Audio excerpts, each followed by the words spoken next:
Subscribe कीजिए learn सबको channel को और बेल आइकन को दबाइए लेटेस्ट वीडियो सबसे पहले देखने के लिए। नमस्कार दोस्तों, मैं मोहित गौड़ आपका स्वागत करता हूं learnsubkuch.in पे। आज हम बात करने वाले हैं भारत की लोकसभा के बारे में। लोकसभा संसद का प्रथम या निम्न सदन है। प्रथम लोकसभा 1952 के पहले आम चुनाव होने के बाद स्थापित की गई थी। वर्तमान में लोकसभा के सदस्यों की संख्या 545 है। इनमें से अधिकतम 530 सदस्य 28 राज्यों से, 13 सदस्य 7 संघीय क्षेत्रों से निर्वाचित होते हैं। लोकसभा के सदस्यों में 2 सदस्य भारत के राष्ट्रपति द्वारा आंग्ला भारतीय वर्ग के प्रतिनिधि के रूप में मनोनीत होते हैं। लोकसभा के सदस्यों का चुनाव प्रत्यक्ष रूप से वयस्क मताधिकारी के आधार पर होता है। वर्तमान में भारत में 18 वर्ष से आयु प्राप्त व्यक्ति को वयस्क माना जाता है।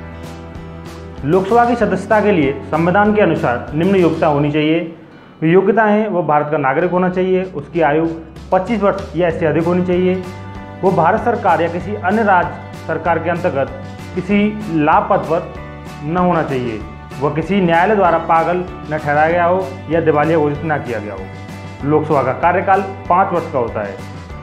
भारत के प्रधानमंत्री के परामर्श के आधार पर राष्ट्रपति के द्वारा लोकसभा के समय से पहले ही भंग किया जा सकता है। लोकसभा और राज्यसभा के अधिवेशन राष्ट्रपति द्वारा ही बुलाए और स्थगित किए जाते हैं। लोकसभा की 2 बैठकों में 6 माह से अधिक का अंतर नहीं होना चाहिए।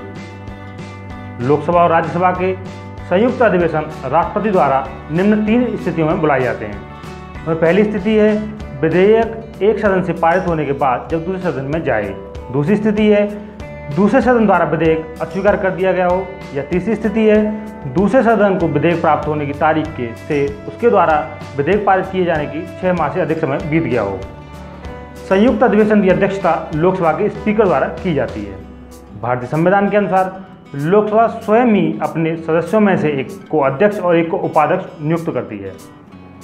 लोकसभा अध्यक्ष और उपाध्यक्ष को संकल्प पारित करके पदमुक्त किया जा सकता है।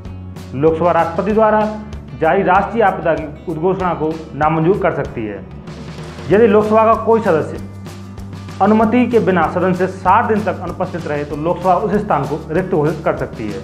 लोकसभा उपाध्यक्ष तब तक अपने पद पर रह सकता है जब तक वह सदन का सदस्य रहा हो। आशा है हमारे द्वारा दी गई जानकारी आपको पसंद आई होगी, तो हमारे चैनल को सब्सक्राइब करें, लाइक करें और कमेंट करें। धन्यवाद।